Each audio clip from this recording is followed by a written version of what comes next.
Buenos días, está muy fuerte. Buenos días, gracias por estar en esta fría, húmeda mañana y en la Casa de Cultura todavía más fría. Siempre digo que hay como está la ciudad limpia y una nube negra aquí en esta zona de Coyoacán, donde hay árboles. Qué bueno que hay lluvia.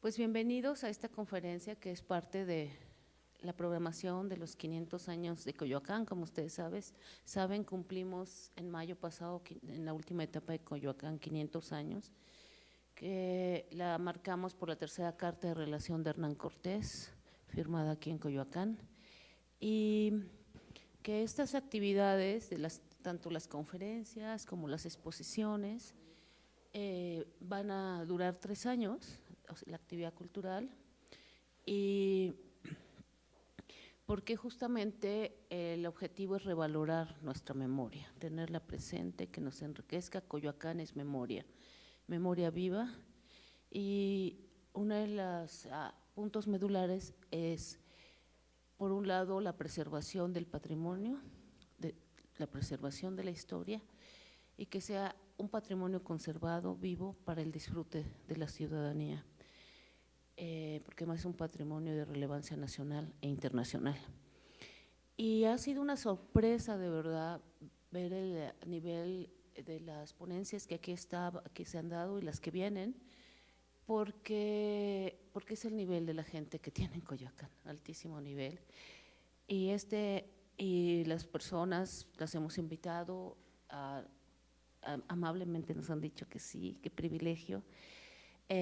Pero ya estamos incluso planeando el siguiente año y esto se está grabando, va a quedar en un canal de YouTube para consulta, está transmitiéndose en vivo y la idea es hacer una publicación, y ahora la ventaja es que si no hay dinero para hacer la impresa, pues sí, digital.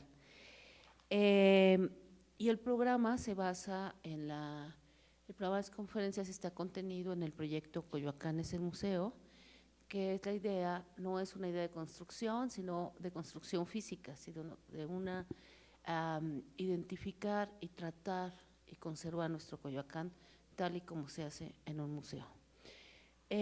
Lupita Silva de Anzorena, muchísimas gracias por el privilegio de tenerte aquí. Ella es licenciada en Diseño Industrial por la Universidad Iberoamericana, tiene maestría en Conservación y Restauración de Bienes Culturales por el ENCRIM, diplomado en Diseño Urbano, Procesos Sustentables del Espacio Público. Ha tomado también diversos talleres, diplomados, la maestría en Arquitectura, Ciudad y Territorio de la UNAM. También es docente, ha sido ponente en el ENCRIM, en la Facultad de Arquitectura de la UNAM, en la coordinación de diplomados de Patrimonio Cultural en México, el Plan Nacional de Reconstrucción, coordinación de las jornadas de capacitación Arquitectura Tradicional de Oaxaca, Puebla, Morelos para CONAVI. Y en sus proyectos está el proyecto de restauración de casa habitación y diversos templos con valor patrimonial, diagnóstico y proyecto en Centro Histórico de Ozumba, diagnóstico y proyecto y asesoría en conservación, restauración del Museo Amparo, Puebla, Sumaya y Artes Populares, y diagnóstico y proyecto de diseño de Parque Peñapobre, Ciudad de México, gestión para la obtención de autorización en intervención de INA, INVAL y SEDUVE. Qué barbaridad, qué currículum. Bienvenida, muchísimas gracias y a disfrutar. A disfrutar tus proyectos, la edad y la inteligencia y la formación. Gracias. Pues, buenos días. ¿Me escuchan bien? Sí. Bueno, pues muchas gracias por estar aquí presentes. Buenos días.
hasta esos mismos vecinos al final, el día de la inauguración, que se acercaban y nos decían, ay, qué bueno, porque era la única casa fea de la cuadra, ¿no? Entonces, creo que todos estamos pasando por eso. El concepto del patrimonio está cambiando mucho. Muchos años luchamos porque la materialidad y los edificios y los inmuebles y las calles se mantuvieran como tal y le damos mucha importancia. Hoy en día el patrimonio pues no es nada sin la comunidad, ¿no? La verdad es que si no nos da un bienestar, ¿para qué sirve el patrimonio? No tiene caso tener unas piedras preciosas, ¿no? Entonces al patrimonio, además de que para el patrimonio lo que le sirve para su defensa y para su salvaguarda, pues es estar usado, estar vivido. Entonces, pues esa sería como la intención. Vamos a ver un poco la presencia de religiosas en la calle de Fernández Leal, y ahorita voy por qué escogí Fernández Leal, pero creo que el concepto de patrimonio y bienestar es algo que tenemos que esperar ahorita y que es como la nueva tendencia. Ya no es tanto la materialidad en sí o la cuestión estética. Si no hay una autenticidad, si hay una coherencia, si no representa nada para la comunidad, no tiene caso que guardemos el patrimonio, ¿no? Entonces estamos viendo casos como, pues en Alemania las iglesias, ¿no?, se están volviendo hasta discotecas, ¿no? Pero es que si no, se van a venir abajo, ¿no? Digo, mejor que las conserven como bibliotecas, ¿no?, como tenemos nosotros la Lerdo de Tejada, pero si no, de verdad hay que hacer algo con esos bienes, si no, se van a perder. ¿Quién paga su manutención? ¿Quién paga su restauración?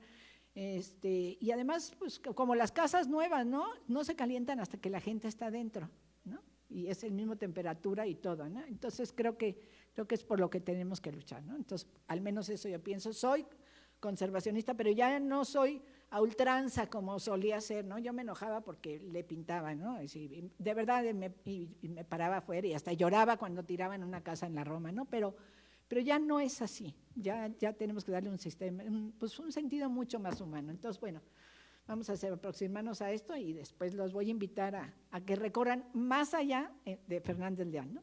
Entonces, bueno, empezamos. La calle Fernández Leal, si no la ubican, es una calle que va de la calle de Hidalgo hasta cruza Miguel Ángel de Quevedo, digamos hablando de de norte-sur, cruza Miguel Ángel de Quevedo y llega hasta la Cerrada de Heliotropo. Que es un pueblo mágico en el barrio del Niño Jesús, pasando por el barrio de la Concepción, o La Conchita, ¿no? Entonces, el nombre original era pues Huixquiltenco, y hoy es la calle de Manuel Fernández Leal, ¿no? ¿Por qué ha cambiado los nombres? Bueno, aquí es algo que lo que les decía, que es importante la estética. Esto nos lo dice Jorge Sánchez Cordero, que es doctor en leyes, digamos. Sí, hablando ahorita de leyes con Mari Carmen, sí, ya no es tan estricta la cosa. Es decir, realmente el INA, yo hace 10 años que empecé, que estaba yo en la ENCRIM, les decían el INO, ¿no? Porque todo era no. El INA siempre decía no y no y no. Entonces, lo que hacían los dueños era tapar las bajadas de sus casas para que se inundaran las azoteas, para que se colapsaran las cubiertas. Entonces lo ponían en riesgo de colapso y entonces les daban permiso de demoler, ¿no? Porque el INA no dejaba hacer nada, ¿no? Y le decían el INO, tal cual, ¿no? Entonces, pues ha cambiado mucho la concepción desde fuera, desde dentro, internacionalmente. Entonces esto nos va a ayudar, ¿no? Entonces aquí está, no lo importante no es lo estético, sino que sea auténtico, único y original. Y eso tiene Fernández Leal. Fernández Leal a mí me gustó. Estaba yo, bueno, hay calles de mucho valor, está Francisco Sosa, evidentemente, pero Francisco Sosa no pasa por un pueblito propiamente, ¿no? No tiene esa característica de pueblo, de comercio de barrio, ¿no? Entonces, creo que Fernández Leal puede ser un buen resumen de lo que es Coyoacán, ¿sí? De su tradición, de su historia, de todo lo que representa Coyoacán para nosotros y a nivel internacional. Entonces, bueno. Hablamos de 500 años, Hilda acaba de decir lo de los 500 años, pero Fernández Leal, La Conchita, el Niño Jesús, no tienen 500 años. Sí, ahorita a raíz de la restauración entró un equipo de salvamento del INAH también, y bueno, descubrieron vestigios desde la época epiclásica, después se van al posclásico y el posclásico tardío, donde fue una estructura que ahorita vamos a ver acá. Se puede ver, aquí está la conchita, digamos, este es el templo, esta es la sacristía, ¿sí? Y aquí podemos ver los restos de una estructura que está abajo de la conchita actual, una estructura prehispánica. Aquí atrás, digamos, aquí viene Fernández Leal, aquí cruza Fernández Leal, aquí en esta zona está lo que era la fábrica de papel Coyoacán. Ahí no solo encontraron una estructura como aquí, ahí encontraron todo un conjunto arquitectónico, ¿no? Entonces, la presencia tepaneca en esta zona es muy importante, entonces por eso hablábamos de más allá de los 500 años, ¿no? Entonces, por eso lo puse en interrogación.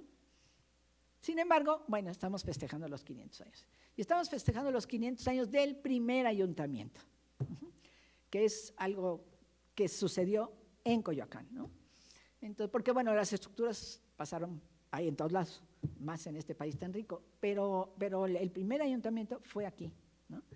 Entonces, llegó Hernán Cortés por Veracruz, baja por el Paso de Cortés, pasa por Coyoacán, se enamora de Coyoacán, aquí se instala para armar su estrategia de ataque. Vence la caída de Tenochtitlán y dicen, ¿qué hacemos?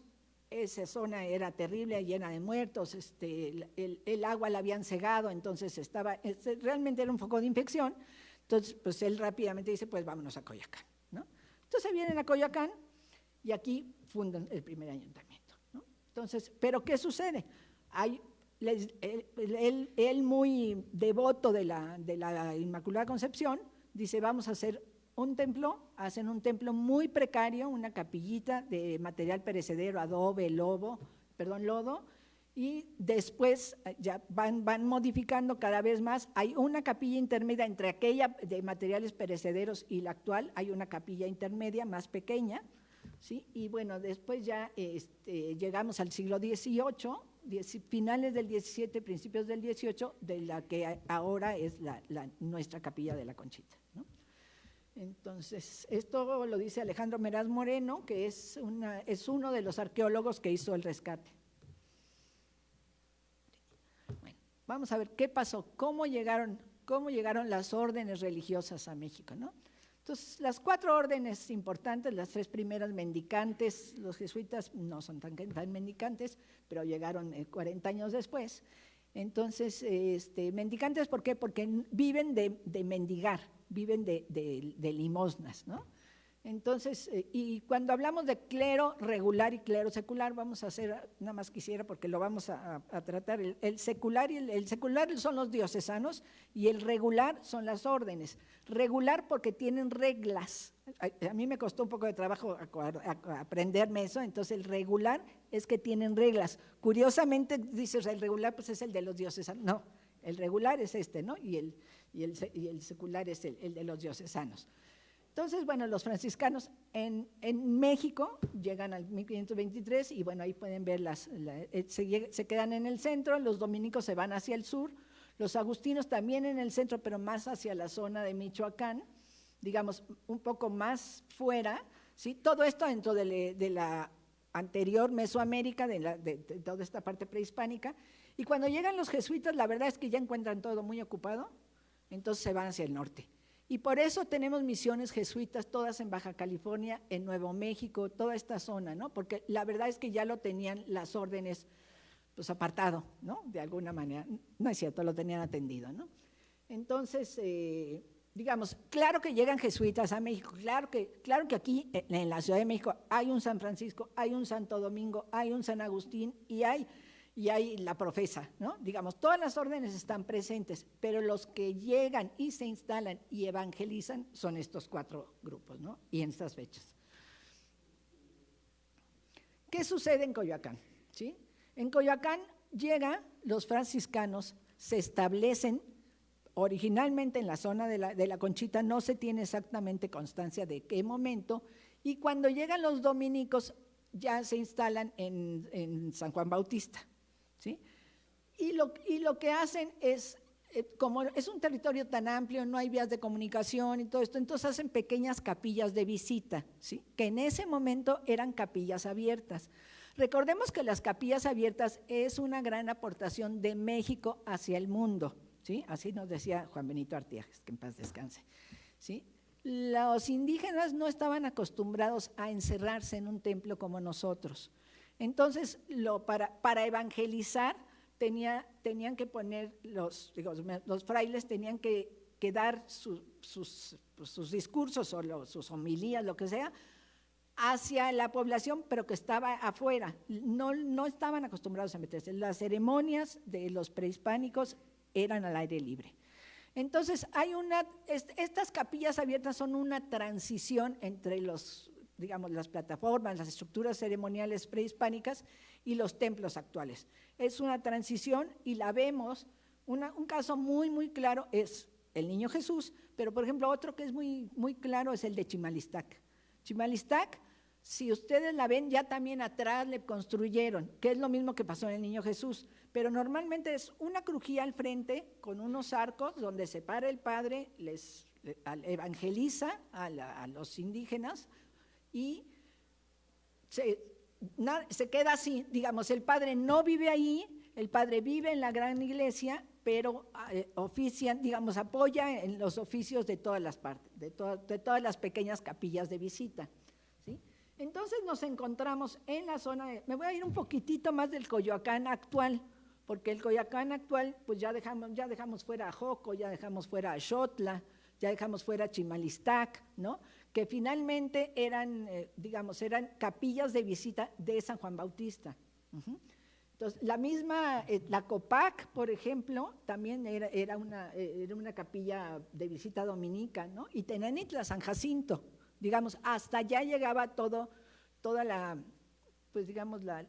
injerencia de San Juan Bautista, ¿no? De los dominicos en San Juan Bautista.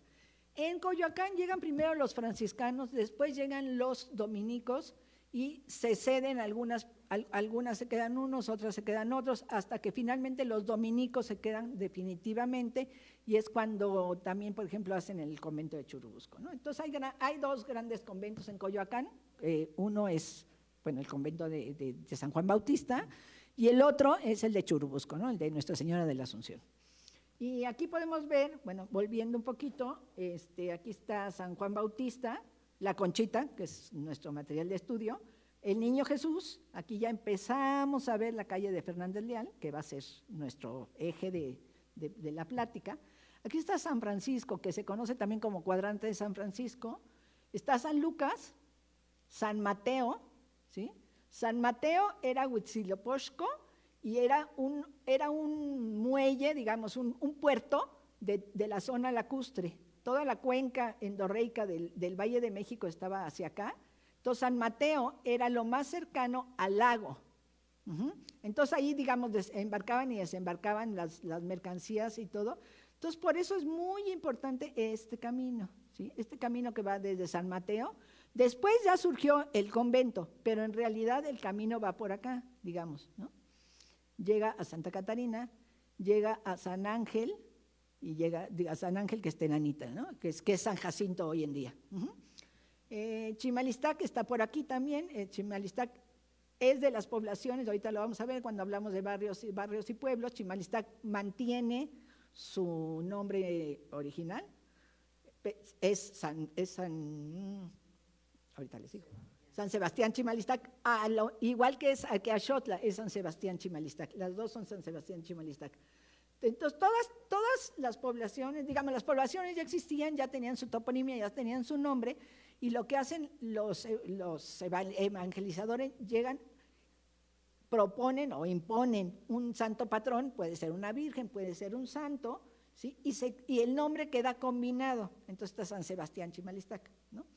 Entonces vamos a ver, Santa Catarina tiene su nombre, también mezclado, la Conchita también, y el Niño Jesús de Huixco. Entonces no sé si hasta aquí, alcen la mano en el momento que sea, somos muy pocos. Sí está, pero anda por acá. Sí, anda por acá, sí. Lo que pasa es que como nuestro estudio es Fernández Leal, en realidad, ¿no? Es como… No, sí. Estaría Los Reyes, estaría San Pablo Tepetlapa, más para acá, de hecho, ¿sí? Y los Culhuacanes de esta zona de acá, ¿no? Pero los Culhuacanes tienen un convento propio, ¿sí? No es capilla de visita, digamos, esta zona de acá, sí. Bueno, vamos a hablar de pueblos y barrios, ¿no? Es algo muy extraño, ¿no? Pues dices, como, ¿por qué es pueblo?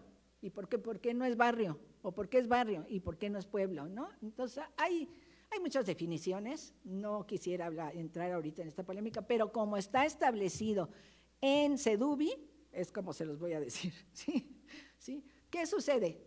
Lo que yo entiendo es un pueblo originario, ¿sí? Y ahorita vamos a ver las características. Un barrio fue un pueblo, pero ya se anexó a un asentamiento mayor. Entonces, eso es un poquito como se entiende hoy en día el barrio, ¿no? Porque, por ejemplo, el Niño Jesús es algo que, ¿por qué no es pueblo? ¿No? ¿Y por qué se considera barrio? ¿No? Y más que le pasó ahí Miguel Ángel de Quevedo en los años 40 y la dejó mocha, ¿no? Entonces, y una parte se quedó de un lado y otra parte se quedó del otro. Entonces, pero bueno, nuevamente este es un plano antiguo. Aquí está, ¿no? Desde Churubusco, pasando por Coyoacán, hacia San Ángel, ¿no? Esto ya es cuando estaba el convento de Churubusco. Aquí vemos a Xotla, aquí está San Mateo, por aquí debe de estar, por acá debe de estar Los Reyes, hacia esta zona. Y bueno, este mapa es de ustedes, es del último que nos mandó Hilda, pues no sé cómo se llama el documento.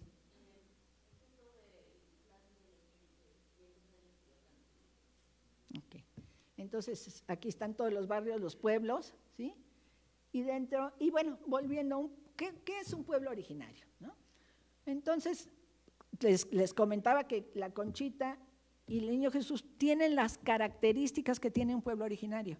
No necesariamente hoy en día se consideran pueblos, pero sí cumplen con las características, ¿no? Entonces aquí podemos ver, y que lo único que ya hoy no hace, que bueno, por ejemplo, Mari Carmen está en esa parte, para la Conchita un trabajo comunitario, ¿no? Como que la Conchita, el problema que ha tenido, no sé si, o ventaja, la Conchita es que ha llegado mucho lo que le llaman avecindado, que no son gentes originales. Entonces no traen una historia de familias que han trabajado juntas o se han peleado, ¿no? Pero no traen toda una historia, todo un antecedente, todo un background, digamos, ¿no? Del lugar, ¿no? Y no se sienten como tan pertenecientes, ¿no? Barrio del Niño Jesús sí todavía, ¿no? Pero, y bueno, la defensa de territorios y recursos naturales, pues ese también creo que ya no cumple ninguno de los dos porque ya no hay, ¿no? Entonces el territorio, pues bueno, está delimitado, pero el Niño Jesús está también discutido porque los territorios ahí están más bien entre familias, digamos, entonces tiene su complejidad, ¿no? Pero bueno, estas serían, para caracterizar un pueblo originario tiene que contar, si no con todas, con la mayoría de estos indicadores culturales. Otra cosa, ¿cómo visualizamos, cómo sentimos cuando estamos en un pueblo, ¿no? Ahora barrio, ¿no? Y es muy fácil, caminando, ¿sí? Entonces, veamos aquí el Carmen, ¿sí? Esa es una traza ortogonal, es una traza española, ¿sí? Que no nos dice nada, digamos, ¿no? Organizada, ¿no? Trazada, pensada, ¿no? La Villa Coyoacán, el centro, también, ¿sí? Pero ¿qué nos dice San Lucas? ¿Sí? Cada quien tomaba su terreno, cada quien caminaba por donde podía, venía este río por aquí así, ¿no? Que después se convirtió en el camino al rastro. Aquí, nuevamente aquí vemos nuestra calle de Fernández Leal, ya nos vamos acercando. Aquí está el Niño Jesús, ustedes pueden ver el Niño Jesús en rosa, ¿sí? Que además le pasó Miguel Ángel de Quevedo a la mitad. Entonces una parte se quedó del lado de la Conchita, ¿sí? Y los de la Conchita dicen que es de ellos y los del Niño Jesús también. Entonces, las procesiones, y ahorita lo vamos a ver, la procesión del Niño Jesús pasa por esa calle, pero los de la Conchita consideran que es su parte, ¿no? Entonces, Pero bueno, simplemente viendo los planos, imagínense, se nota perfecto cuáles son pueblos, cuáles son barrios y cuáles fueron un asentamiento español, ¿no? Aquí estos dos es muy claro. Aquí es Santa Catarina, si ustedes ven, este es Francisco Sosa. Santa Catarina, esta parte, pues pues es pueblo, ¿no? Y bueno, pero esta parte de acá ya se dividió como ciudad española. Este es cuadrante de San Francisco, les decía. Estos Cielos Reyes, esto cafecito que se ve por acá. Y bueno, esto pasó lo mismo, ¿sí? San Lucas daba hasta acá, ¿sí? Pero entonces alguien definió que Hidalgo la pasaba a partir a la mitad. Entonces, este es General Anaya, que viene desde San Mateo, que se une aquí está la prepa 6, ¿sí? Y aquí está el Miri Pesado, ¿sí? Entonces, esto a mí me gusta mucho porque a mí los mapas y planos me encantan, pero es muy fácil ver, ¿no? Muy fácil, nada más viendo el planito, dónde está el pueblo, dónde está la ciudad, dónde está pasando todo, ¿no? Entonces vamos a empezar a identificar Fernández Leal, aquí va, ¿sí? Vamos a tomar un orden que es de norte a sur, partiendo de Hidalgo, pasamos, esta es la Plaza de la Conchita, seguimos, aquí están los Camilos o el convento.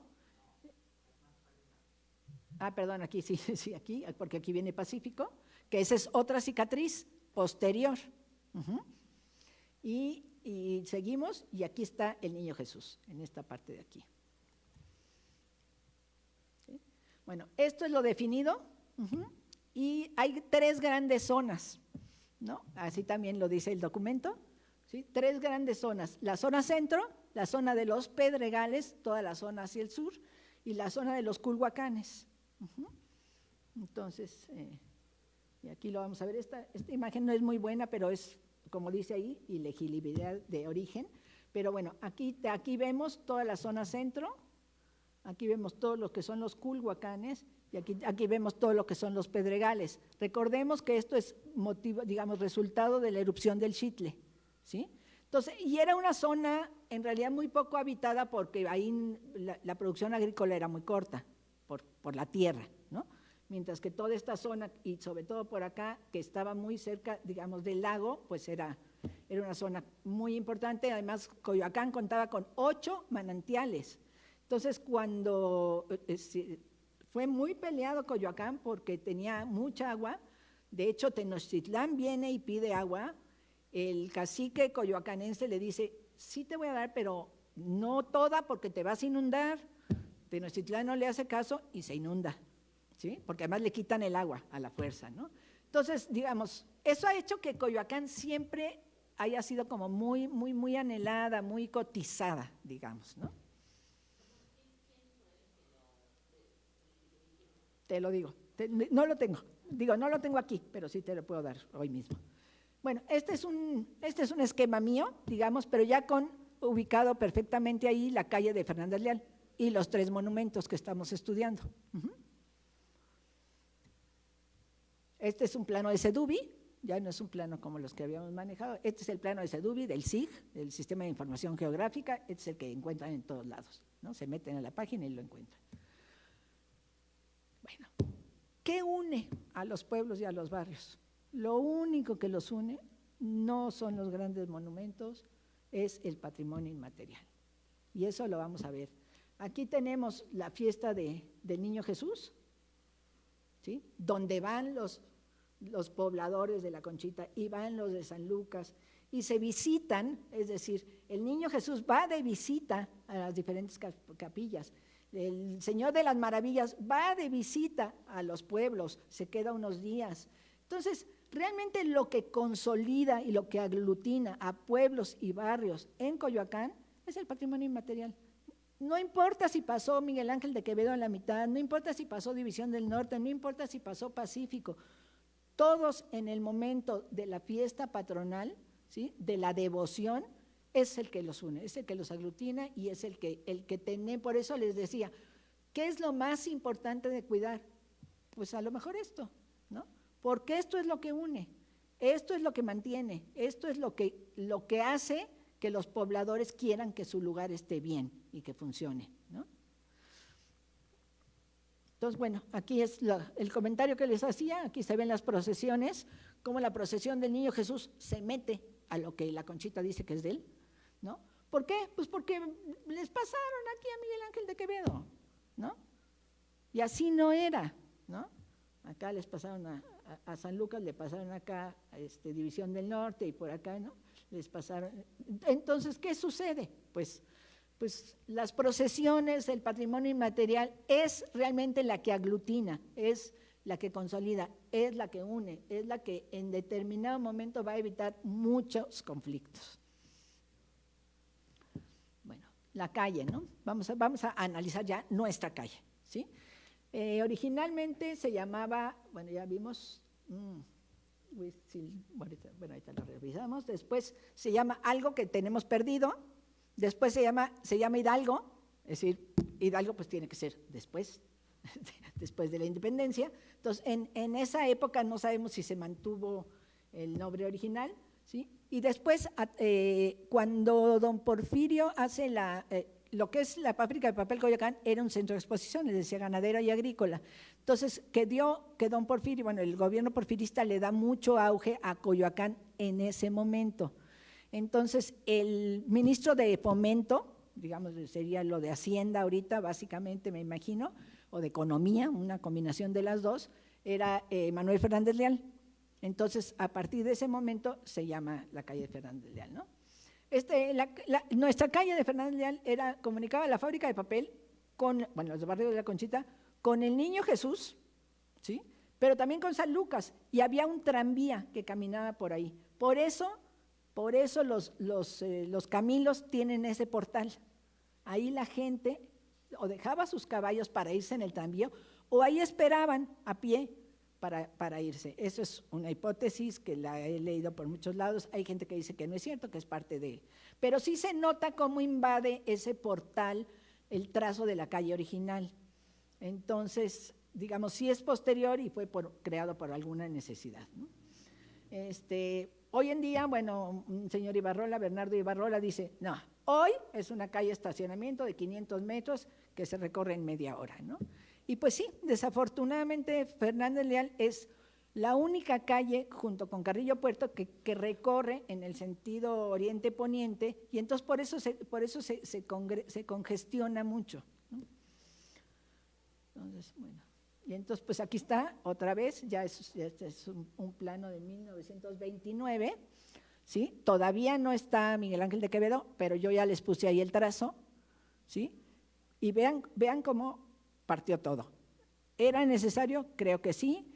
Como los ejes viales, yo alguna vez platicaba con un tío mío que tuvo que ver con lo de los ejes viales, y yo como conservacionista estaba muy indignada. Me dijo, a ver, ¿qué sería de esta ciudad sin los ejes viales? Es decir, ¿no? Hay que entender que la ciudad evoluciona y que hay que dar vías y hay que dar salidas, ¿no? Pero bueno, esto nos da una idea muy bien. Nuevamente aquí tenemos los viveros, aquí tenemos el Carmen, y aquí los diferentes pueblos. ¿Qué hace esa calle? Esta calle entra dentro de dos grandes ejes, uno de norte-sur, en este caso, y lo podemos ver aquí desde Joco. Estas son trayectorias a pie, ¿sí? Son 40 minutos desde Joco hasta el barrio del Niño Jesús, y entonces de norte a sur sería esto, pero Fernández Leal, que aquí la ven en rojo, es parte de la trayectoria, ¿sí? Y lo mismo en el sentido oriente y poniente, y estamos hablando desde Tizapán, San Ángel, hasta Churubusco, ¿sí? Y Fernández Leal, una buena parte de Fernández Leal es una zona, digamos, era una ruta peatonal, ¿sí? De hora y media, desde Churubusco hasta Tizapán. Bueno, esto nos dice Google los tiempos, ¿no? No sé qué tan cierto sea, ¿no? Y menos yo, por ejemplo, me voy deteniendo en todos lados, ¿no? Pero entonces es un eje que vincula, pero a su vez lo vinculan otras vialidades, otros recorridos. ¿Qué pasa con la plaza, ¿no? La plaza y la calle. Hay fuerzas que mueven todo, entonces se mueven hacia la plaza, pero de la plaza también. Entonces venimos del centro, por ejemplo, por la calle de Higuera y llegamos a la plaza, pero para salir, pues nos salimos por Pacífico. Entonces la plaza recibe, pero también expulsa, ¿no? Entonces hay que ver esas fuerzas, cómo se mueven. Esto es un análisis urbano, digamos, que estoy poniendo ya nada más como las conclusiones, pero sí, esta plaza es algo muy importante que recibe fuerzas de muchos lados, Mari Carmen, ¿no? Para esta parte tuya, ¿no? Entonces viene la gente de Pacífico, pero viene la gente del Niño Jesús, pero viene la gente del Carmen y de Joco y de todo esto, pero viene la gente de Francisco Sosa a través de Higuera, ¿no? Digamos. Entonces, la plaza une Avenida Universidad, el Centro Histórico, el Carmen, San Lucas, Los Reyes y el Niño Jesús, nada más, ¿no? Y podríamos hablar de más, ¿no? Entonces, pues esta plaza se convierte en una gran plaza, aunque su tamaño es pequeño, ¿sí? Una gran plaza porque proporciona todo esto, ¿no? Todas estas características que debe cumplir una plaza, y la plaza de la Conchita las cumple a cabalidad al 100%, ¿no? Entonces, bueno, es un núcleo generador, de ahí salen ideas y pláticas y pleitos y todo. Es un lugar de encuentro. El espacio público ahí se potencializa. Como alrededor no hay un espacio público tan verde, ¿no? Entonces se potencializa. La gente de verdad quiere ir a esa plaza, ¿no? Ahí se exterioriza el culto, sin duda, ¿sí? No solo el de la Conchita, sino todos los cultos. Si llegan los danzantes, si llegan los chinelos, si llegan, realmente que ya estas son pues tradiciones paganas, no son tradiciones de culto católico, pero se ve, ¿no? Tanto fuera como adentro del templo, ¿no? Se maneja en los dos lados. Y entonces, bueno, las urdimbres de las relaciones sociales. Ahí, en esa plaza te puedes encontrar a Harp, pero te puedes encontrar al bolero, ¿no? En realidad, todos los niveles socioeconómicos, todas las edades. Es una plaza, por ejemplo, que no sucede en la Plaza Centenario. La Plaza Centenario tiene horarios muy definidos para los que van pasando, para los que danzan, No, aquí, en general, están todos, porque es una plaza de la comunidad. Entonces, pues sacan a los perros en la mañana y en la tarde, los mismos, ¿no? Entonces, pero también están los niños que salieron de la escuela, ¿no? Pero en la tarde también están echando novio, esos mismos niños. Entonces, la población es bastante constante, no es tan cambiante como la Plaza de Centenario, que es muy de horarios y de días, ¿sí? La Conchita está la gente de lunes a domingo, la misma persona, sacando a su mismo perro, ¿no? Entonces, es algo muy constante, por eso es tan rica esta plaza, ¿no? Las calles. La 1 es Vallarta, la 2 es Plaza de la Conchita, sí, falta esa referencia, tienes razón. La 3 es Fernández Leal y la 4 es Presidente Carranza, ¿no? Sí. Y bueno, pues ahí está, ¿no? Esto es lo que te ofrece la plaza, ¿no? A todas horas, todos los días, ¿no? Difícilmente, muy difícilmente está ocupada, que bueno, la alcaldía no puede hacer otra cosa, pero bueno, hay días en que la alcaldía pone la feria del libro, y hay días en que pone la feria del artesanal, y entonces no se puede disfrutar de la misma manera siempre, ¿no? Se disfruta de otra, ¿no? ¿Qué sucede? La Plaza de la Conchita siempre se puede, ¿no? A ver. Ahorita nos.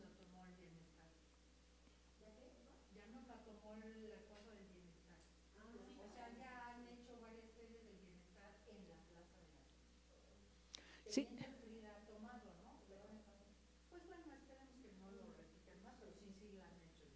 Sí, y bueno, ha habido muchos cambios. Por ejemplo, García Bustos no permitió, hizo la lucha constante para que no pusieran los juegos, ¿no? Los juegos en la feria, en la Conchita, en el 8 de diciembre, por ejemplo, ¿no? Ahora que murió ya García Bustos, ya están viendo cómo regresar los juegos, ¿no? Entonces, no sé, Mari Carmen nos dirá, ¿no? Pero porque va a haber, Mari Carmen está liderando un grupo para aplicar un presupuesto de participación ciudadana en la Plaza de la Conchita. Entonces ha habido varias reuniones comunitarias y de expertos en el tema y todo esto para escuchar a la comunidad, ¿no? Para ver cómo se van a gastar el dinero, básicamente, ¿sí? Este es un resumen de lo que está pasando en Coyoacán, ¿sí? Estoy hablando nada más hasta el 2000, sé que me faltan 20 años, pero es que Esto está sacado del Plan Parcial de Desarrollo. Hasta hoy, este Plan Parcial de Desarrollo es el que está vigente. Ya debería de haber cambiado. Hay una periodicidad que marca la ley que la tienen que cambiar cada X tiempo. La verdad es que no la han querido cambiar porque es un problema político. Entonces, cuando empiezan a modificar usos de suelo y todo esto, aunque en la realidad están modificados, porque lo que está pasando es lo que es, ¿no? Y hay muchísimas oficinas y hay casas divididas y subdivididas y todo esto, pues el Plan Parcial de Desarrollo no sale por eso, ¿no? Porque políticamente no ha sido complicado. Sin embargo, bueno, esta no es la gráfica y ni es el caso platicar de eso, sino que veamos cómo el centro de la ciudad, cómo su población ha ido decreciendo, pero Coyoacán desde 1950 y hasta la fecha siempre ha ido hacia arriba, ¿sí? Y esto pues tiene buenas y malas, ¿no? Las malas, pues es esto, ¿no? Entonces los precios están terribles, ¿no? El Santa Catarina, el Carmen, no entiendo por qué Parque San Andrés está, pero esto es en base a casas en venta, ¿eh? Esto no está inventado, digamos, ¿no? El barrio de la Concepción, digamos, toda esta zona central es muy cara por metro cuadrado, y después ya los barrios se van bajando un poquito, ¿no? Villa Coyoacán era una zona que era muy cara, pero ahorita con tanto ruido la gente ya no quiere vivir ahí, ¿no? Entonces ha cambiado mucho. Esto estamos hablando casa-habitación, básicamente, ¿no? Seguramente los locales y las que tienen uso de suelo, o los que no tienen pero lo usan, andarán en otros rangos, ¿no? Esto es casa-habitación. Y entonces, por ejemplo, el Parque San Andrés lo que tiene, que también me sorprendió mucho, pero me dicen, es una colonia muy ordenada, muy bien comunicada, muy bien mantenida. Entonces la gente sí quiere vivir ahí y estás a un paso de Calzada de Tlalpan. Es decir, realmente está mejor comunicada esa que, por ejemplo, hablando, yo trabajé en 2 desarrollos, en dos restauraciones. Una es en Churubusco y la otra en Fernández Leal, justamente en el número 55. La verdad, para la gente de pie, digamos que se mueve en transporte público, convenía mucho más la de Churubusco, ¿no? Porque ahí estás a 2 cuadras del Metro General Anaya, ¿sí? Y del trolebús que va por División del Norte. Entonces, digamos, por eso este Parque San Andrés, yo anduve buscando, porque está en esa posición, pero bueno, me dijeron que básicamente por las vialidades, ¿no? Entonces, bueno, todo esto que ha pasado en Coyoacán, ¿sí? Aquí se ve súper reflejado, ¿sí? Entonces, todos queremos vivir en Coyoacán, pero pues no todos podemos estar en este rango, ¿no? Bueno, ahora sí vamos a entrar ya de lleno, vamos a regresar un poquito a la presencia religiosa y vamos a analizar, o les voy a presentar el análisis, algunas de las partes del análisis de los templos, digamos, de los 3 edificios de vocación religiosa que hay sobre la calle de Fernández Leal, ¿sí? Que sería el Templo de la Inmaculada, vamos de norte a sur, el Templo de la Inmaculada Concepción, Amachac, o nombre original, o la Conchita. Después sería la Casa de los Camilos, que si bien era una casa habitación normal, realmente los Camilos no la construyeron como centro, digamos, religioso ni nada de esto. Era una casa habitación, ahorita les platico cuando lleguemos, pero una casa habitación para la orden de los Camilos o del bien morir. Es una orden católica con sede en Roma, que la fundó Camilo de Lelis, y la vocación de ellos es acompañar a los moribundos. Entonces, pues la carga tanatológica de este asunto era durísima, entonces se dedicaron a buscar y encontraron este predio para una casa de descanso, para los mismos padres que acababan, porque ellos iban a la casa de los moribundos y se quedaban ahí hasta que se moría, digamos, era su servicio, ¿no? Y eso lo siguen haciendo la Orden de los Camilos en todo el mundo. Yo he estado en la iglesia de los Camilos en Roma y lo siguen haciendo, ya en México ya no están. Pero bueno, había la casa de los Camilos muy grande en el centro, pero esta era la casa de descanso de los Camilos.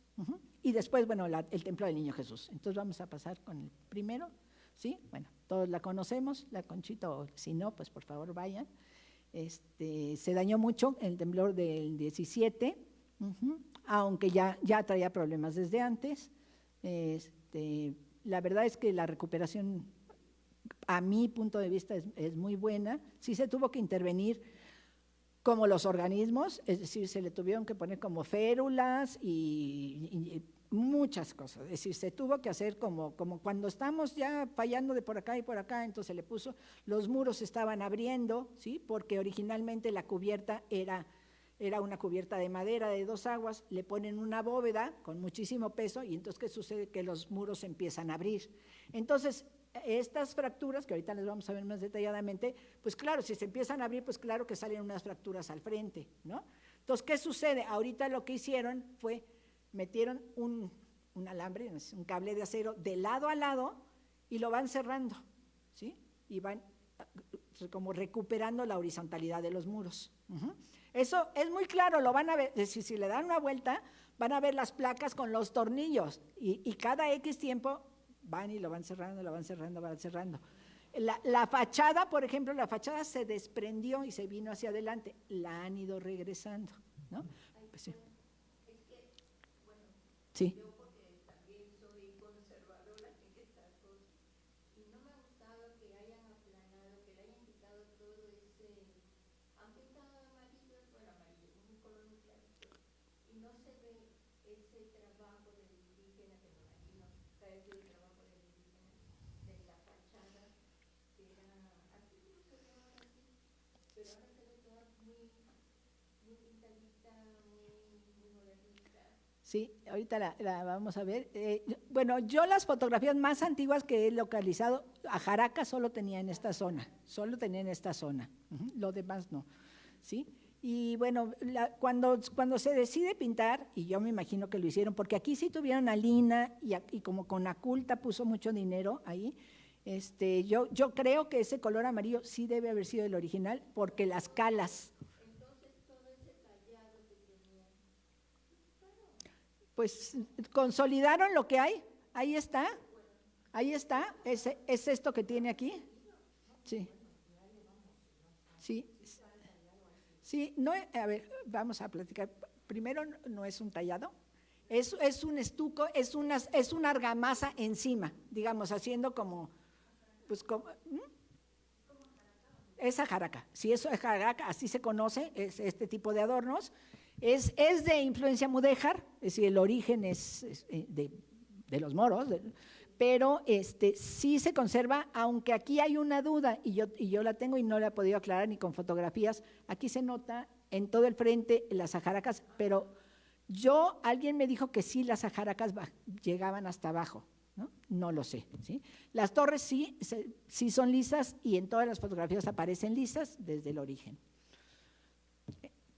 El entorno de la conchita, ¿no? Aquí tenemos, ¿sí? Está en la parte de atrás, tenemos la fábrica de papel Coyoacán, que lo único que tenemos ya ahorita, había más, pero lo único que tenemos es la crujía de enfrente.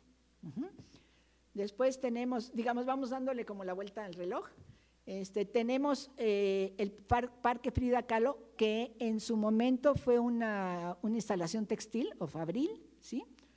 Después tenemos el convento, en la siguiente esquina. Después tenemos algo que, como pieza arquitectónica moderna, a mí me gusta, pero sí, nunca tomaron en cuenta el contexto. Y eso es un grave error, a mi punto de vista, ¿no? Les digo, como pieza de la arquitectura moderna es interesante, es el uso de nuevos materiales, las ventanas en diagonal, es muy interesante como arquitecto, ¿sí? Pero no en un contexto como el que tenemos, ¿no? Después, sin embargo, aquí también es nuevo, este edificio es nuevo, hoy es un restaurante, pero pues le echaron ganitas, ¿no? Entonces aquí trataron, digamos, hicieron una gama cromática, aquí lo han estado haciendo, pero yo creo que porque la gente que vive ahí pues se quiere sentir en Coyoacán, entonces le pusieron ya tejita y las puertas ya están más rústicas, digamos, estas ventanas son inclinadas, digamos así en diagonal, ya todo el mundo las ha ido cerrando, ¿sí? Como así. Entonces, este es un conjunto, en la parte de atrás hay otra serie de casas igual, pero bueno, sí creo que esto no debió de haber pasado. Sin embargo, esto pasó, pero pues se acomodaron, entraron dentro de una gama cromática, repitieron ciertos elementos barrocos que pues no sé si vale la pena, porque sí se ve falso, lo que nosotros llamamos un falso histórico, pero yo creo que contextualmente y en términos de imagen urbana funciona, ¿no? Esta casa que es maravillosa, esta casa sí está llena de ajaracas, ¿sí?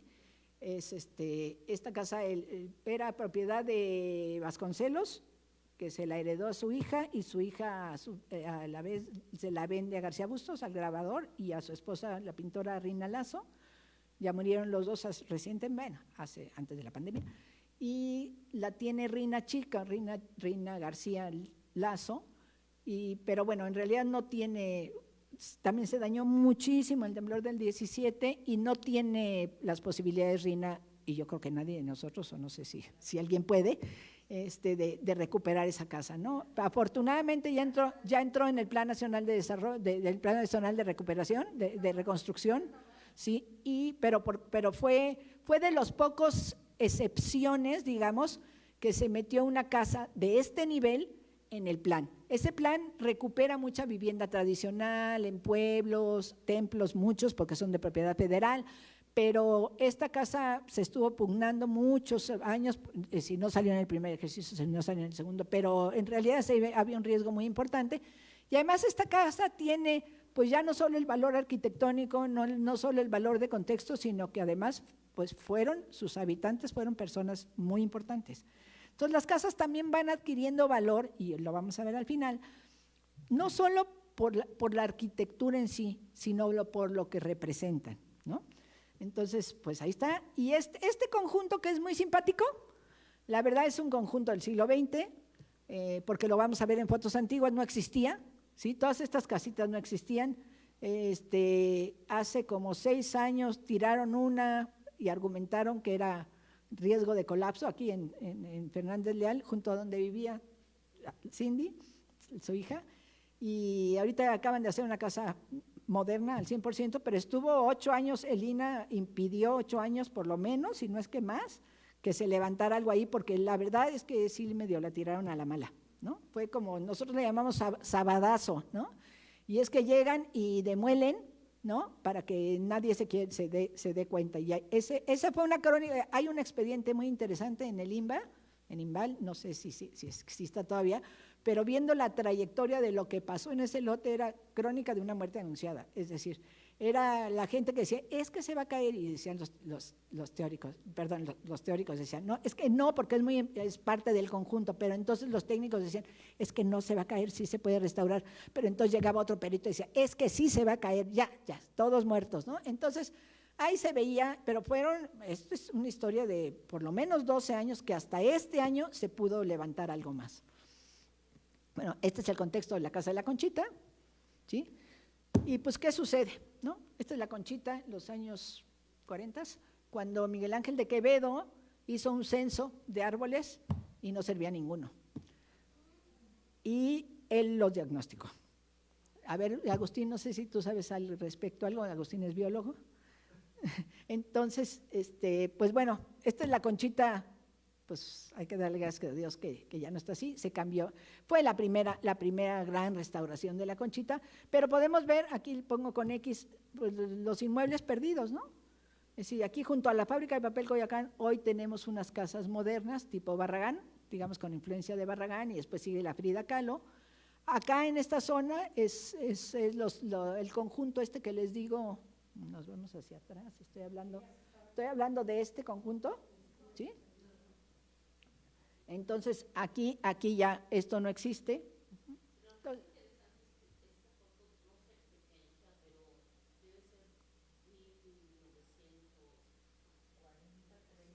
yo creo que por ahí, sí. Sin duda, sin duda.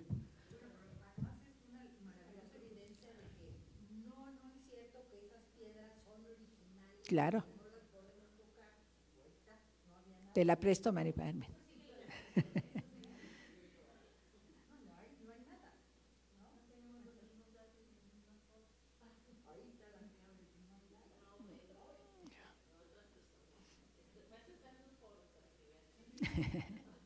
Sale.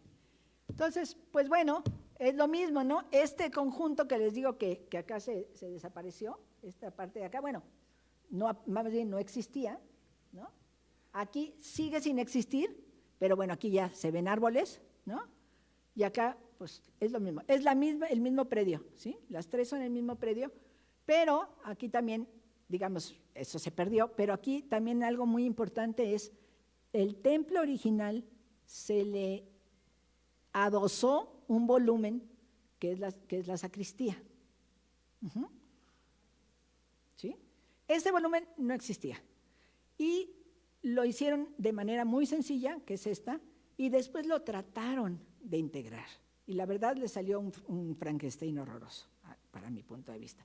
Y ya regresaron al volumen muy sencillo, donde no compita con la iglesia. ¿Sí? Y esto se ve muy claro, espérenme tantito, en los planos, no tengo planos de planta, bueno, no importa. Entonces, bueno, ahí se nota perfecto, ¿no? Lo que es la sacristía, que es un adosado posterior, ¿sí? También en los planos podemos verlo muy claramente por los espesores de los muros. La nave, digamos, los espesores de los muros son mucho más anchos que este cuartito. Entonces, con eso, nada más con eso podemos saber cuáles son nuevos y cuáles son antiguos, ¿no? ¿Qué pasó con esta restauración? 2009, 2016, bueno, ya urgía desde antes, pero pues hasta este momento se decidió que sí se hacía, entró Conaculta, ¿sí? Pero lo que ha pasado es que en La Conchita siempre la comunidad le ha tenido mucho cariño, ¿no? Entonces aquí entró Conaculta con la mayoría de dinero, después entró la curia, entró la Cámara de Diputados, dio también fondos, y colectas y conciertos de la comunidad, ¿no? Entonces, bueno, aquí no nos podemos conectar, después les paso este link, pero habla un poco de toda la restauración y todo el proceso, digamos, ¿no? Entonces, ¿qué se hizo? Se restauró, se recimentó y se mejoró, ¿no? Entonces, son como conceptos diferentes de restauración. Se consolidó, digamos, lo que sea, ¿no? Pero se recimentó, eso fue muy importante, por eso también tardó mucho. Y además los salvamentos arqueológicos, con tanta presencia prehispánica, los salvamentos arqueológicos detienen mucho las obras, siempre, ¿no? Y está bien, ¿no? Pero pues, los constructores no les gusta mucho. Entonces, aquí sí, digamos, se recuperaron, se hicieron calas por ahí, por allá, no, bueno, claro, sí, yo tengo una persona que conozco, le digo, bueno, y cuando encuentras vestigios, no sé qué, se van al tiro, ¿no? Bueno, pero me dice, le digo, ¿pero cómo? Pues sí, pero trabaja en obras que a lo mejor, su argumento es, yo trabajo en una obra que va a beneficiar a 5 millones de personas al año, ¿no? Y el mantener esto, pues ayuda a 3, ¿no? Es muy discutible, ¿sí? Es muy discutible. Yo ahorita les platico una anécdota de mi familia. Tengo una hermana que se dedica a vivienda y hace millones de viviendas. Y dice, ¿qué hermana, qué flojera? Tú en un convento te tardas 12 años, ¿sí? Yo en un año hago 4 millones de casas, ¿no? Bueno, ¿no? No ella, pues, ¿no? Pero, digamos, ella llevaba un instituto de vivienda, ¿no? Entonces digo, bueno, qué bueno que en este mundo estamos las dos, ¿no? Entonces, pues ya. Y bueno, y otra vez hablando de la cooperación, del compromiso de la comunidad, y bueno, ahora se está volviendo a vivir, ¿sí? En esta zona, cuando hicieron el rescate, notaron que en esta zona, abajo del coro, la cubierta estaba llena de ollas, ¿no? Es una cubierta aligerada, de ollas de barro. Se rellenó para aligerar el peso, exactamente. O de mortero, digo, no cemento, pero una mezcla de mortero, de cal, arena o lo que sea, ¿no? Entonces, con eso, digamos, das la resistencia, ¿sí? Porque pones todas las ollas, después pones ahí sí un relleno de mortero, después ya los tablados y ya ahí paras a las personas que van a cantar en el coro, ¿no? Entonces, digamos, estas ollas también fueron parte de la comunidad. ¿Y cómo se sabe? porque las ollas no están perfectas, entonces algún artesano las regaló porque tenían defecto, porque se les habían quemado, todo, es decir, no son ollas de primera calidad para nada, o son ollas tepalcates, pedazos de ollas, ladrillos, que habían tenido un uso, es decir, la comunidad las donó en su momento para la construcción de la conchita del siglo XVIII. Entonces, digamos, sí hay un sentimiento de participación comunitaria con los edificios religiosos, ¿no? y con todas las obras en general, ¿no? Pero sobre todo por eso había sido tan polémico el que se tiene que restaurar, aunque se tardó muchísimos años, no cejaron en su empeño y no lo dejaron, ¿no? Y lo rescataron y afortunadamente ahí lo tenemos y bien, ¿no? Entonces, bueno, ahí está, ¿no? Desde el siglo XVIII la orden dominica con la comunidad siempre tenía muy buena relación. Esto es digamos, irnos hacia atrás. Esto es Coyoacán, estos son los 8 manantiales que teníamos, ¿sí? Esto es el pueblo de los reyes y la acequia de los reyes. Lo que les decía, Coyoacán, lo bueno y lo malo. Lo bueno, pues es que tenía mucha agua, ¿sí? Lo malo es que hay muchos movimientos de tierra, porque el agua, los suelos son pantanosos, son fangosos. Entonces, es bueno y es malo, ¿no? Entonces, como todo en la vida, ¿no? Entonces, aquí está la conchita, ¿sí? Este es exactamente como este. Ahí están las grietas que les decía, ¿sí? Ahí está cómo se nota que los muros se están abriendo. Estas grietas lo acusan. Las grietas o las fracturas siempre buscan los puntos más frágiles, que siempre son los vanos o los agujeros, digamos, por ahí se van, ¿sí? Eso lo pueden ver muy fácil en sus cocinas, en donde está la tarja. Si algún día se abre, se va a abrir de la tarja en la esquinita, ¿no? Es el punto más delicado, ¿no? Entonces, pues aquí están señaladas las ajaracas, aquí están representadas únicamente.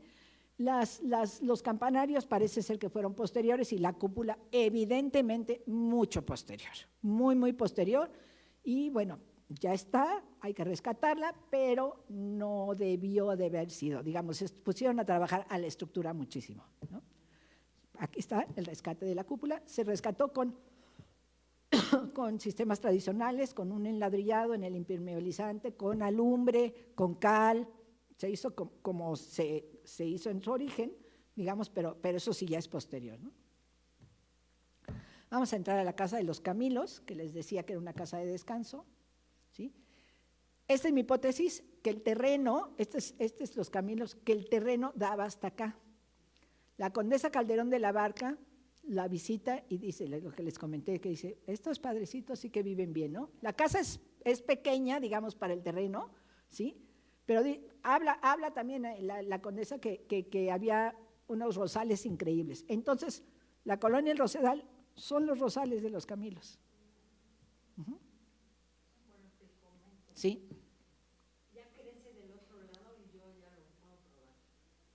Porque yo vivo del otro lado de Fernández Real. Aquí sí, aquí. Y acabo estoy haciendo una casa nueva, tiré mi casa y me estoy haciendo una nueva y pasé por el rescate arqueológico. ¿Qué tal? Y encontraron crujías del convento de los Camilos en mi casa. Sí.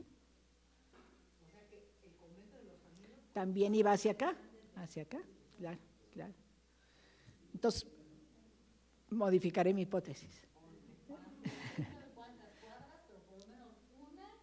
Sí, en Callejón del Toro, ¿verdad? Estás, sí. Nuevamente, los Camilos y su entorno, ¿sí? Sí, cierto, perdón, te lo pido cada vez que interviene, porque se está quedando grabado, ¿sí?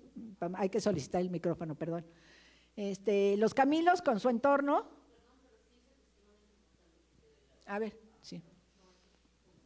Bueno, yo vivo en Callejón del Toro, que está del otro lado de Fernández Leal, muy cerca del convento de los Camilos. Aquí en esta zona vive Entonces Mari Carmen, yo aquí. tiré la casa en la que vivo y me hice una nueva. Y como es esa zona, tuve que pasar por una cosa que Alina llama el rescate arqueológico. Entonces van y hacen calas y buscan y documentan todo lo que encuentran y luego ya tú sigues con tu obra, pero quedó todo documentado. Ya encontraron bardas, crujías, celdas, etcétera, del convento de los Camilos. Entonces, bueno, el convento de los Camilos por lo menos llegaba hasta el otro lado Hasta de acá. Fernández Leal.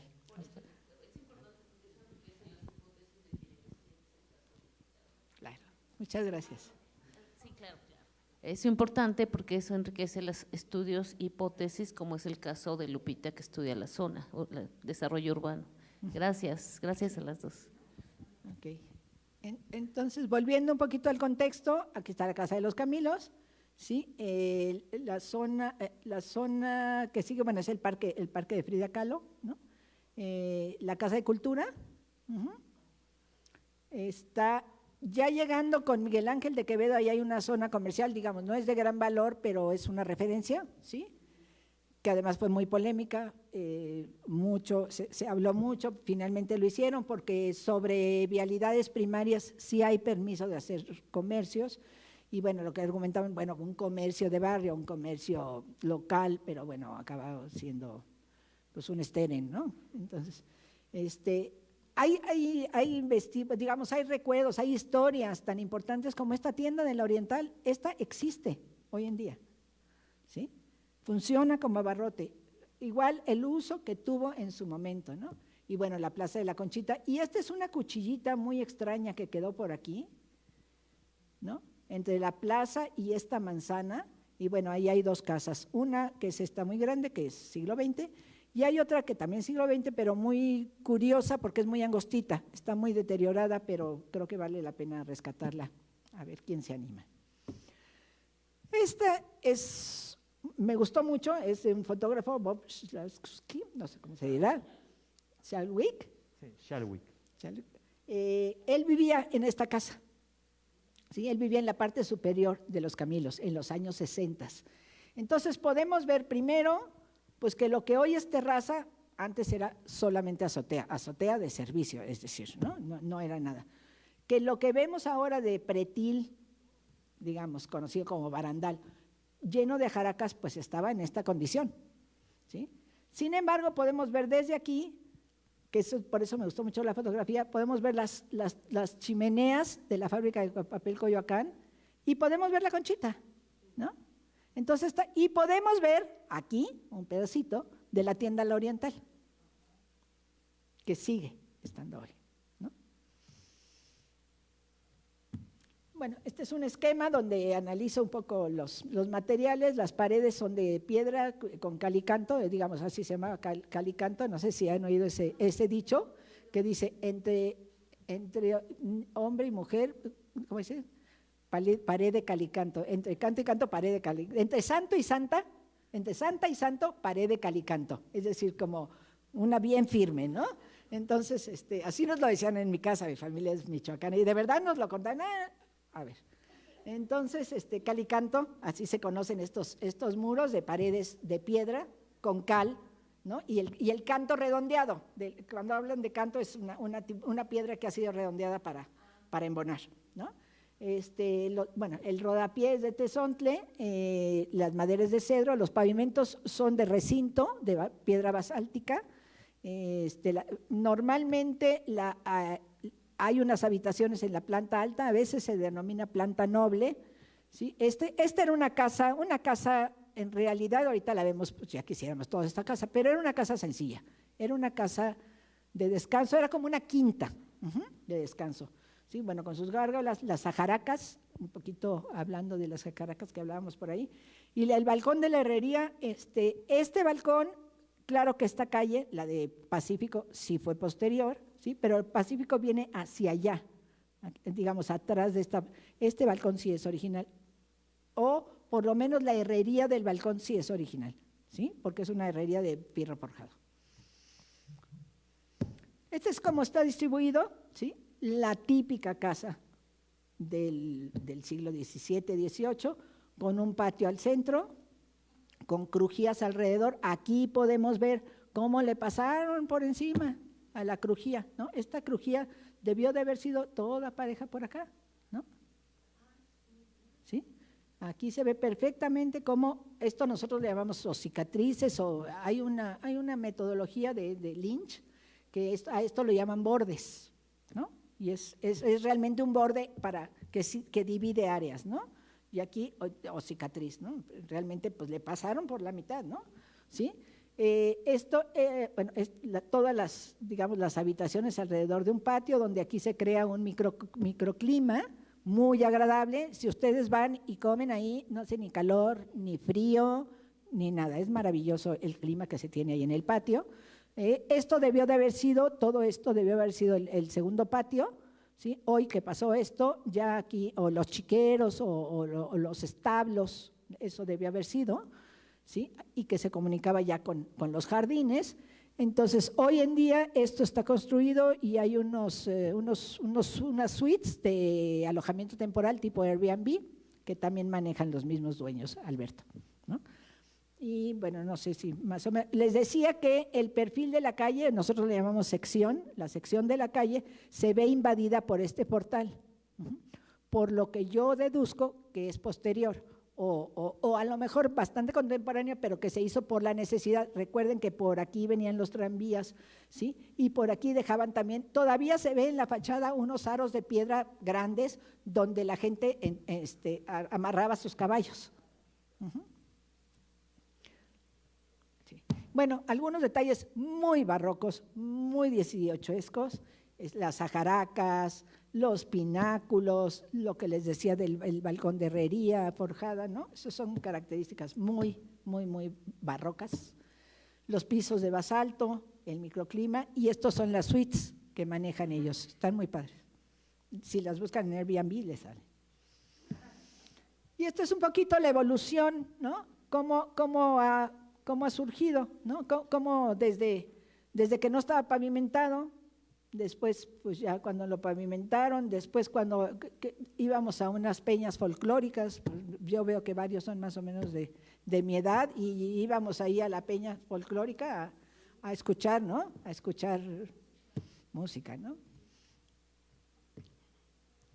Y pues bueno, y la maravilla de estas casas era que no se necesitaban aires acondicionados, no te daba calor, no te daba frío, por muchas razones. Una, los muros, muchos de ellos eran de adobe, entonces no permitían el paso, digamos, del frío.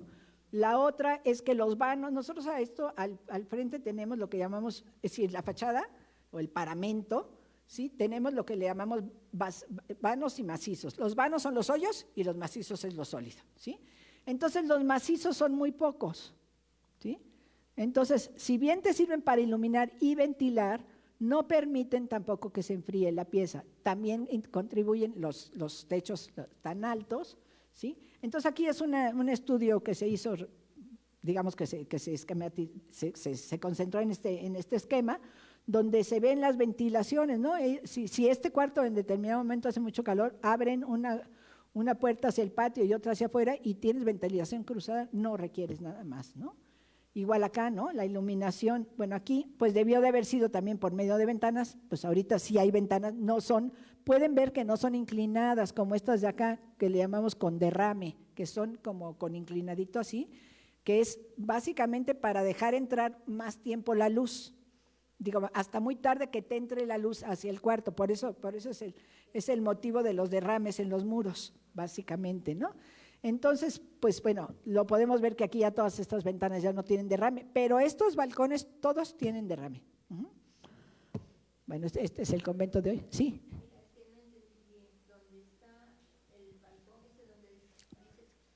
Bueno, donde está el balcón, en la parte que le pasa a la calle, dices que hay unas suites, pero ¿para qué? Las rentan. Bueno. Es que imaginaste otra cosa. No le encontraba él. Perdón. Las rentan, y como tiene acceso por la calle de Pacífico, pues, se funciona muy bien como alojamiento temporal. Sí. El Templo del Niño Jesús, pues vamos, es nuestra última análisis arquitectónico, bueno, representación, el análisis está mucho más profundo. Aquí tenemos la calle de Fernández Leal. Aquí tenemos el hoy Templo del Niño Jesús. Sin embargo, recuerden que lo único que existía era esta parte, solo esta crujía, y era una capilla abierta para los indígenas se pusieron hacia acá y los pudieran evangelizar. Aquí está la calle de Tlalasco y Tepexpan para acá. Ya esta de acá, si se van hacia acá, llegan hacia donde vives, Mari Carmen, que es la cerrada de Fernández Leal, y llegamos a las cerradas de Heliotropo, la 1, la 2, la 3, que es como el mero barrio del Niño Jesús, ¿no? Digamos, con callecitas muy chiquitas, con cerradas, donde viven las familias. La familia Piña vive en la cerrada 2, la familia… Tú eres de ahí, ¿verdad? Conoces bien, muy bien. ¿Qué sucede? Perdón, sí. Cintia es una de las cofundadora del Centro de Investigación y una de las personas que más conoce la historia de Coyoacán, y también las tradiciones. Ella ya ha sido nombrada, ella es gerente del Coyoacanense Museo, porque tenemos una experiencia de que el Centro de Investigación lo cofundó personas de base y no las mueven, entonces hacen que los proyectos pervivan, cosa que no pasa en ninguna otra alcaldía, y aquí tenemos esa garantía que ella va a llevar. El tema es una gente muy formada. Gracias. Muy bien, Cintia, muchas gracias. Entonces, pues bueno, aquí vemos un plano, ¿sí? Este plano se sacó de la ficha de Lina, ¿sí? Ajá. A ver, espérame, si quieres que te pasen el micrófono, porfa. O sea, subiendo la escalerita, lo de hasta adelante era lo que era original. Sí.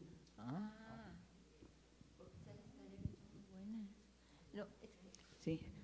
Y la hipótesis en este caso, como en muchos otros, cuando las iglesias están elevadas, es que había una estructura prehispánica abajo, ¿sí? Entonces, lo hacían por muchos motivos, digamos. Uno de ellos era porque les servía de cimentación, y la segunda es para decir, sobre tu Dios está el mío, ¿sí? No, en este caso no ha habido salvamento, no ha habido salvamento. Ahorita están interviniendo en la capilla, probablemente sí vaya a acudir salvamento de Lina, pues habrá que preguntarle a Valeria. Entonces la capilla original aquí está con sus 3 arcos, ¿sí? Aquí están las escaleras, ahorita que veamos una foto le van a entender, pero apréndanse muy bien esto. Y después decidieron crecer todo esto. Estamos hablando de los años 40, del siglo ya 20, sí, 1940, hicieron todo esto y pues como siempre, ¿cómo notamos cuál es la parte antigua? Con los muros mucho más grandes, ¿sí? De la capilla original, ¿no? Acá ahorita vamos a ver cómo se ve este presbiterio y de dónde sacaron toda la roca, pues del terreno de junto, y ahorita también lo vamos a ver. Así era. ¿Sí? ¿Me están entendiendo, verdad? En las escaleras para arriba y las escaleras para abajo. Aquí hay dos características que se han conservado muy bien, que es el arco botarel, que es esto, que funciona como un contrafuerte, pero se puede pasar por debajo, eso se le llama arco botarel, ¿sí? Entonces, este es barroco y el campanario es netamente barroco. Tiene todas las características, tiene los pináculos en la parte, la conformación del cupulín es barroco, ¿sí? Aquí se pueden ver los 3 arcos, bueno, 2 de los 3 arcos. Aquí ya se puede ver cómo cegaron uno de ellos, ¿sí? Ya también aquí le pusieron sus escaleras, le hicieron una portada de cantera, que hoy no está, ¿sí? Porque sí fue un añadido, ¿no? Claro que, y ahora sí liberaron los 3 arcos. Claro, ahora son las puertas para el templo ampliado, digamos, ¿no? Pero bueno, este era el Niño Jesús, esto no había pavimento, no había nada.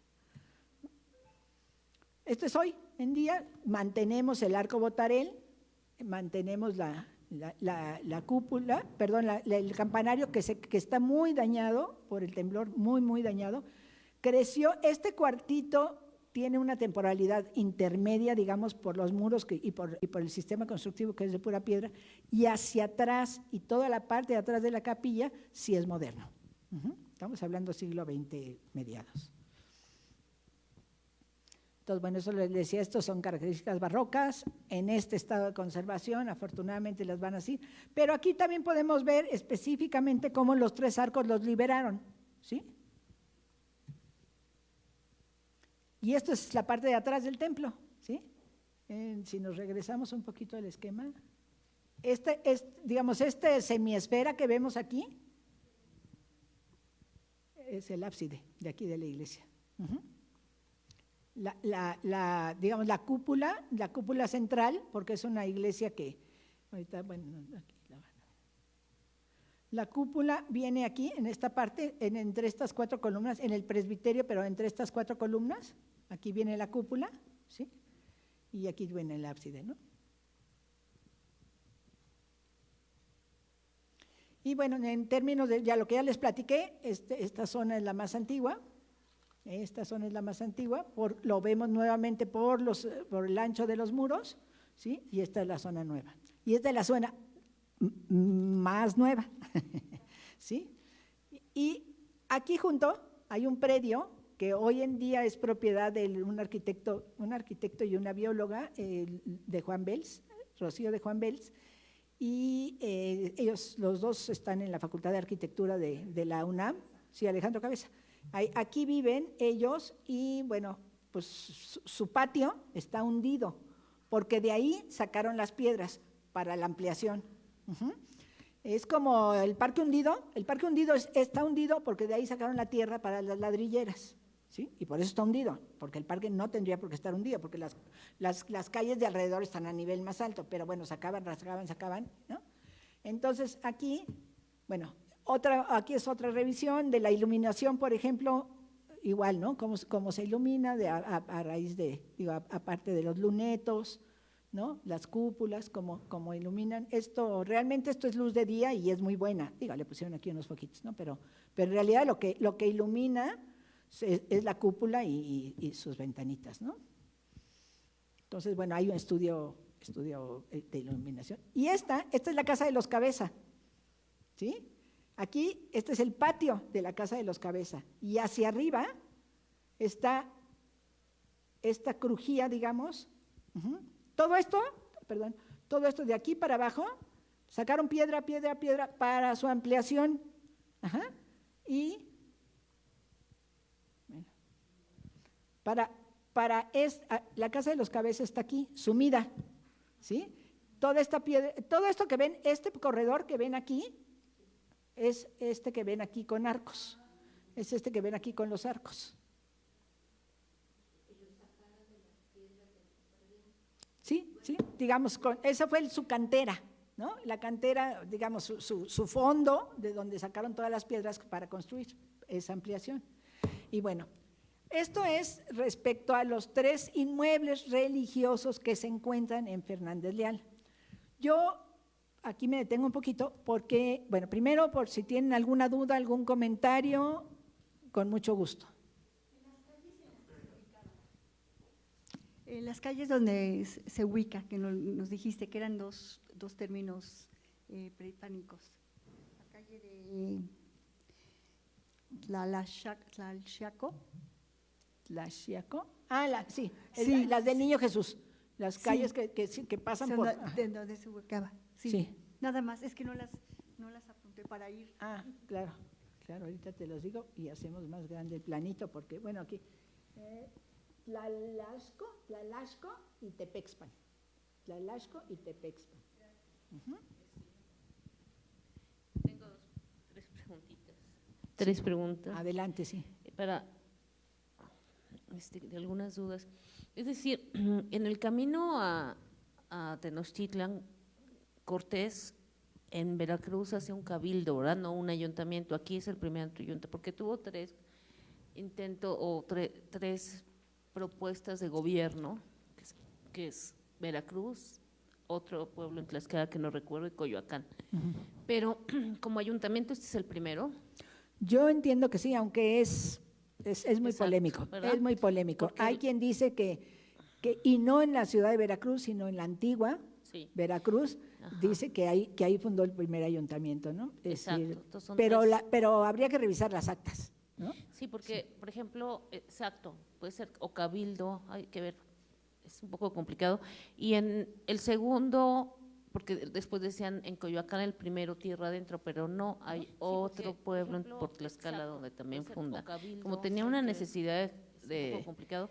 Y el segundo, legitimar su llegada, después decían en Coyoacán el primero que de Velázquez. pero no hay pero bueno, de las órdenes que llegaron es la franciscana, como tenía una necesidad de complicado, eran 4, ¿no? El segundo, después decían en Coyoacán el primero que de Velázquez. pero bueno, primero llegan los de las franciscanos, órdenes llegan que los llegaron es la dominicos, después llegan los franciscana, como agustinos, tenía una y ya necesidad de jesuita. 50 años, ¿no? El segundo, y luego de Velázquez. pero bueno, primero llegan los franciscanos, de las llegan los órdenes que llegaron dominicos, después llegan los como agustinos, tenía una y ya necesidad jesuita. el segundo, Yo creo que es muy reciente, y porque luego estas fotografías donde se ve todavía, digamos, pero y bueno, y esta persona de las órdenes que llegaron volviendo un poquito. tenía una necesidad de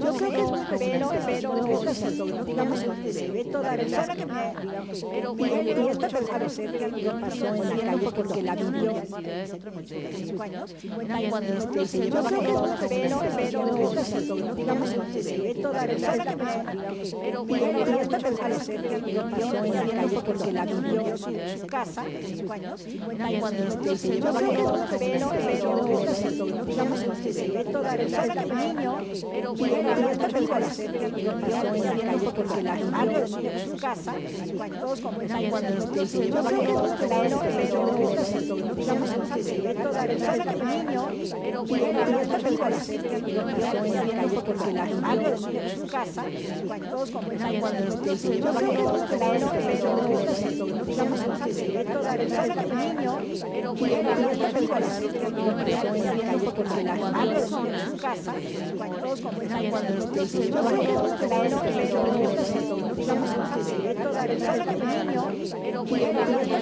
que pasó en la calle porque la vivió en su casa hace 5 años, como es años, yo creo que es pero estas fotografías donde se ve todavía niño, y esta persona se ve que pasó en la calle porque la vivió en su casa hace 5 años, como es años, yo creo que es pero estas fotografías donde se ve todavía niño, y esta persona se ve que pasó en la calle porque la vivió en su casa hace 5 años, como es años, yo creo que es pero estas fotografías donde se ve todavía niño, y esta persona se ve que pasó en la calle porque la vivió en su casa hace 5 años, como es años, yo creo que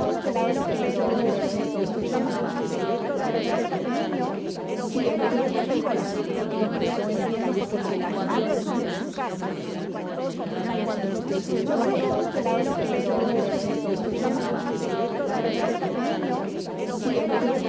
fotografías donde se ve todavía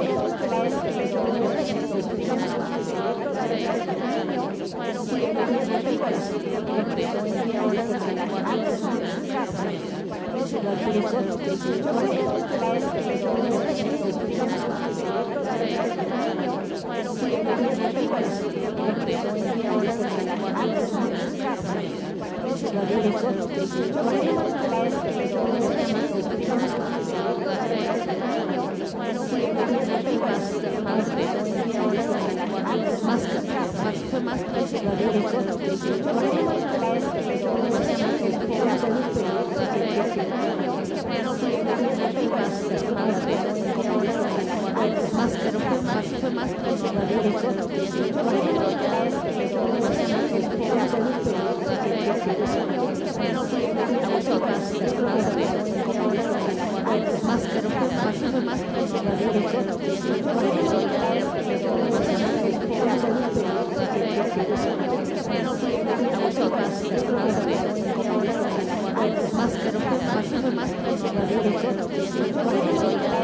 creo